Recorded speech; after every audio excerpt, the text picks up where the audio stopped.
Hello guys, welcome back. എല്ലാവർക്കും സ്വാതന്ത്ര്യ ദിന ആശംസകൾ. സാന്ദ്രനായോണ്ട് ആക്ച്വലി വീഡിയോ എടുക്കാൻ പറ്റിയില്ല. ഇത് വളരെ പെട്ടെന്ന് ഒന്ന് രണ്ട് വിഷയം മാത്രം പ്രതിപാദിക്കാൻ വേണ്ടി ഉണ്ടാക്കിയ ഒരു വീഡിയോ ആണ്. വളരെ പ്രധാനപ്പെട്ട രണ്ട് കാര്യങ്ങൾ. അതായത് മറ്റൊന്നുമല്ല, നമ്മുടെ ഈ ബിഗ് ബോസ് മലയാളത്തിൽ രണ്ട് മൂന്ന് പെരുങ്കള്ളികൾ കയറി കൂടിയിരിക്കുന്നു.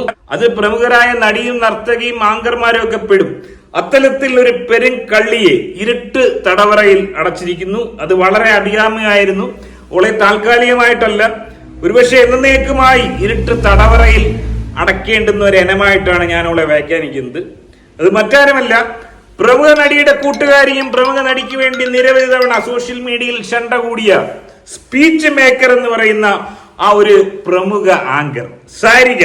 ഇന്നലത്തെ എപ്പിസോഡ് കണ്ടവർക്കറിയാം, ഏറെ ദുഃഖിപ്പിക്കുന്ന ആ ഒരു കാഴ്ച. താൽക്കാലികമായി ആ ഒരു കണ്ടസ്റ്റന്റിനെയും കൂടെയുള്ള ഒണിയൻ എന്ന് പറയുന്ന ആ ഒരു പഹയനെയും കൂടെ നീ വല്ല ലവ് കോമ്പെങ്ങാനും പ്രതീക്ഷിച്ചടച്ചേക്കോന്ന് അറിയില്ല. രണ്ടുപേരും ചേരുന്ന ആൾക്കാരാണ്. രണ്ടുപേർക്ക് നല്ല തടിയും സൈസും ഒക്കെ ഉണ്ട്. രണ്ടുപേരെയും കൂടെ ഈ പറഞ്ഞ തടവറയിൽ അടച്ചേക്കുവാണ്. ഈ സീസണിൽ നമുക്കറിയാം ലവ് കോമ്പോ. കഴിഞ്ഞ സീസണിലൊക്കെ ഒന്ന് ആലോചിക്കണം, ഈ സമയത്ത് അവിടെ എന്തൊക്കെയായിരുന്നു നടക്കുന്നത് ആലോചിക്കുമ്പോൾ കുളിര് കോരുന്നു. ഈ സീസണിൽ അതൊന്നുമില്ല. അതുകൊണ്ട് നീ വല്ല ലവ് സ്ട്രാറ്റജിക്ക് വേണ്ടിയാണെന്ന് അറിയില്ല. എനിവേ, ഇരുട്ട് തടവറയിൽ അടച്ചു. ഓളെ എന്തുകൊണ്ട് ഇരുട്ട് തടവറയിൽ അടയ്ക്കണം, അതിനെക്കുറിച്ചാണ് നമ്മൾ ചർച്ച ചെയ്യേണ്ടത്. ഓളുടെ ആ ഒരു പ്രസംഗം വരട്ടെ. അധ്യാപകനാണ് എന്നെ ഇവിടെ എത്തിച്ചത്. ആ അധ്യാപകനാണ് എന്നെ ആദ്യത്തെ ആങ്കറിംഗ് പാഠങ്ങൾ പഠിപ്പിച്ചു തന്നത്. സോ അതുകൊണ്ട് തന്നെ ആങ്കർ ആകാനുള്ള അഭിനിവേശം എനിക്ക് വല്ലാതെ ഉണ്ടായിരുന്നു. അതിൽ ഞാൻ സക്സസ്ഫുൾ ചെയ്തു എന്ന് തന്നെയാണ് വിശ്വാസം. എന്റെ ഞാൻ ഇമേജ് കോൺഷ്യസ് അല്ല. എനിക്കൊരു ലക്ഷ്യമുണ്ടായിരുന്നു. അതിലൊരു ലക്ഷ്യമായിരുന്നു BB7 എന്നുള്ളത്.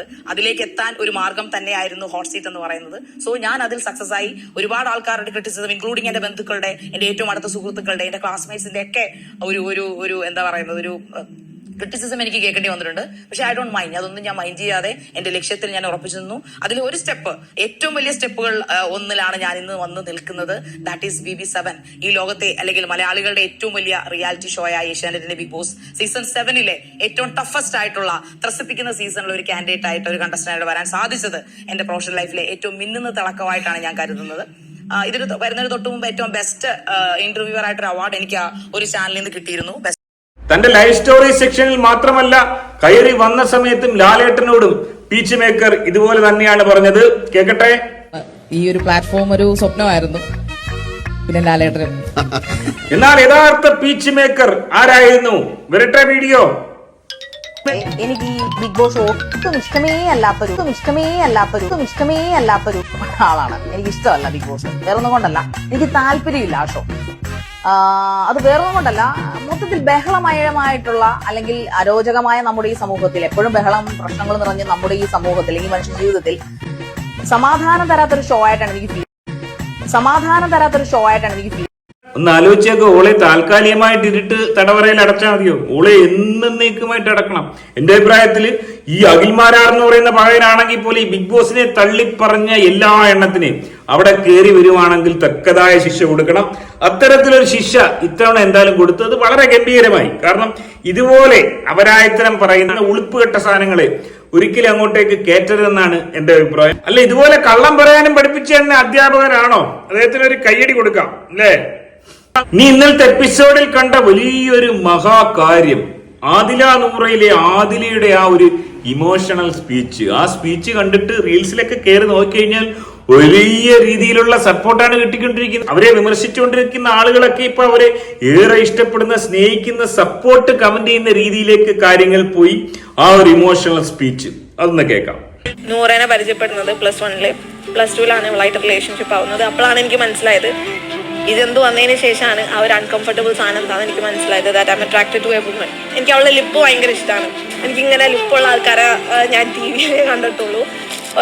നീ ഒരാണായിരുന്നെങ്കിൽ നമുക്ക് എന്ത് എളുപ്പമായിരുന്നല്ലേ കല്യാണം കഴിക്കാമെന്ന് ചോദിച്ചു. എനിക്കും അങ്ങനെ തോന്നിയിട്ടുണ്ട് എന്ന് പറഞ്ഞു. അപ്പൊ എന്റെ സൈഡ് കുഴപ്പമില്ലായിരുന്നു. പക്ഷെ ഇവളുടേത് എനിക്ക് കുറച്ച് പ്രഷറായിരുന്നു. കല്യാണ ആലോചനകൾ വരുന്നുണ്ട്, പോരാത്തിനൊരു മുഞ്ചത്തി കുട്ടി. പെണ്ണുങ്ങളോട് അട്രാക്ഷൻ തോന്നുന്നു എന്നെ കറക്റ്റ് കോളേജിൽ കൊണ്ടുപോയിട്ട്. അപ്പോൾ പക്ഷെ എനിക്ക് അട്രാക്ഷൻ തോന്നിയില്ല സാധനങ്ങളോട്. വിചാരിച്ച് ഞങ്ങൾ എല്ലാ വീട്ടിൽ പാത്രം കഴുകിയായിരിക്കും ജീവിക്കുക, അല്ലെങ്കിൽ പാലാരിവട്ടം പാലത്തിന്റെ അടിയിലായിരിക്കും ഉണ്ടാവുക എന്നൊക്കെ ഉള്ളൊരു സംഭവം ഉണ്ടായിരുന്നു. അപ്പോൾ ഇന്ന് ഇത്ര അധികം കോടിക്കണക്കിന് ജനങ്ങൾ കാണുന്ന ബിഗ് ബോസിൽ ഞാൻ എൻ്റെ ഫ്യൂച്ചർ വൈഫുമായിട്ട് ഇവിടെ ഒരു സ്റ്റേജ്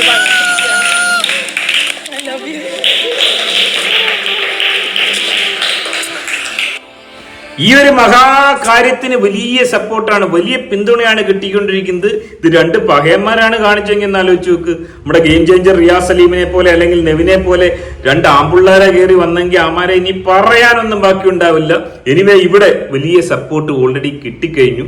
അതായത് ആദില പറയുന്നത് ഓളുടെ ചുണ്ട് കണ്ടിട്ട്, ലിപ്പ് കണ്ടിട്ട് മാത്രമാണ് ഓളെ ഇഷ്ടപ്പെടാനും കല്യാണം കഴിക്കാനുള്ള കാരണം. ഒന്ന് ആലോചിച്ച് വെക്കുക, ആ ചുണ്ടിൽ ആകർഷ്ടയായി, അത് മാത്രമാണ് ഓളെ കല്യാണം കഴിക്കാനുള്ള കാരണം. എത്ര നല്ല കുട്ടികളല്ലേ. എന്റെ അഭിപ്രായത്തിൽ ഈ സീസണിൽ പ്രതീക്ഷയ്ക്ക് വകയില്ല എന്ന് കരുതിയിരിക്കുന്നവർക്ക് തെറ്റി. ഇവരെ അയച്ചു വിടുക. അതായത് ഈ സീസണിൽ ലവ് കോംബോ ഉണ്ടാവാനുള്ള സാധ്യതയില്ല. ബിഗ് ബോസ് മലയാളത്തിന്റെ ചരിത്രത്തിൽ ഇതുവരെ പെണ്ണും ലവ് കോംബോ വന്നിട്ടുമില്ല. ബിഗ് ബോസിന്റെ ചരിത്രത്തിൽ തന്നെ സംശയമാണ്. അതുകൊണ്ട് തന്നെ ഇവരെ അയച്ചു വിടുക. കഴിഞ്ഞ സീസണിൽ നമ്മൾ കണ്ട ആ ഒരു ലവ് കോംബോ ഓർക്കുമ്പോൾ തന്നെ കോരിത്തരിക്കുന്നു. ആമക്കടവുകളായി മാറിയ ഗബ്രി ഒന്നും നമുക്ക് മറക്കാൻ കഴിയില്ല. അവരെ വലിയ രീതിയിൽ മിസ് ചെയ്യുന്നുണ്ട്. അതുകൊണ്ട് തന്നെ ഈ സീസണിൽ ഇവരെ അയച്ചു വിടുക, ഇവർക്ക് സ്വാതന്ത്ര്യം നൽകുക. ഇവരുടെ കാമലീലകളും കാമ വിളയാട്ടവും ജനങ്ങൾക്ക് ഒരുപക്ഷെ വലിയ പുതുമയായിരിക്കും. അത് ജനങ്ങൾക്ക് കാണിച്ചു കൊടുക്കുക. ഇതിങ്ങനെ പാട്ടിട്ട് ഇത് മാത്രം കാണിക്കാതെ അവരുടെ കലാപരിപാടികൾ എന്തൊക്കെയാണെന്നുള്ള കാര്യം ഇവിടെ ജനങ്ങൾക്ക് കാണിച്ചു കൊടുക്കുക. അതിനുവേണ്ടിയാണ് കുടുംബ പ്രേക്ഷകർ ഇവിടെ വെയിറ്റ് ചെയ്യുന്നത്.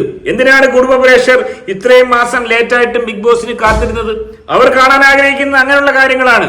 അതുകൊണ്ട് തന്നെ തീർച്ചയായും ഈ രണ്ട് പെൺകുട്ടികളുടെയും ഈ പറഞ്ഞ കിടപ്പറ രഹസ്യങ്ങൾ കൂടി ജനങ്ങളിലേക്ക് എന്തായാലും എത്തിച്ചു കൊടുക്കേണ്ടിയിരിക്കുന്നു. സംഗതി നല്ല ബാക്ക്ഗ്രൗണ്ട് മ്യൂസിക് ഒക്കെ ഇട്ട് നല്ല രീതിയിൽ അവതരിപ്പിച്ചിട്ടുണ്ട്.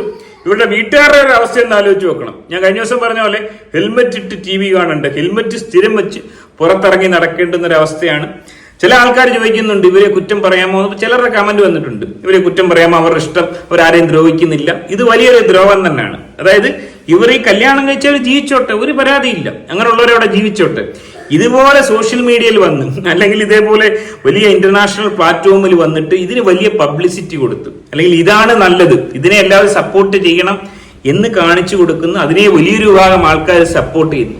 എന്താണ് അതിന് കിട്ടുന്നത് എനിക്കറിയത്തില്ല. ഇത് കാണുന്ന നമ്മുടെ മക്കൾ, കൊച്ചുകുട്ടികളടക്കം ഇത് കണ്ടിട്ട് അവരെന്താണ് ചിന്തിക്കേണ്ടത്? നാളെ അവരിങ്ങനെ ആവണമെന്നോ, അല്ലെ അയാൾ കുഴപ്പമില്ലെന്നോ, അല്ലെങ്കിൽ അതാണോ നല്ലതെന്നാണോ? എനിവേ ഈ സപ്പോർട്ട് ചെയ്യുന്ന ആൾക്കാരുടെ വീട്ടിലെ മക്കളൊക്കെ ഇതേപോലെ ചിന്തിക്കുവാണെങ്കിൽ അവർ സപ്പോർട്ട് ചെയ്യുമോ എന്നുള്ള കണ്ടറിയേണ്ടിയിരിക്കുന്നു.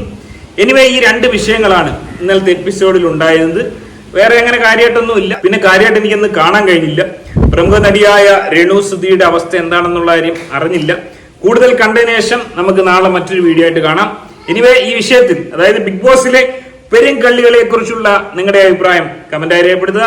മറ്റൊരു വീഡിയോ ആയിട്ട് കാണാം. ആദ്യമായി വീഡിയോ കാണുന്നവർ വീഡിയോ ഒന്ന് ലൈക്ക് ചെയ്ത് ചാനൽ ഒന്ന് സബ്സ്ക്രൈബ് ചെയ്ത് കാണുക. ബൈ.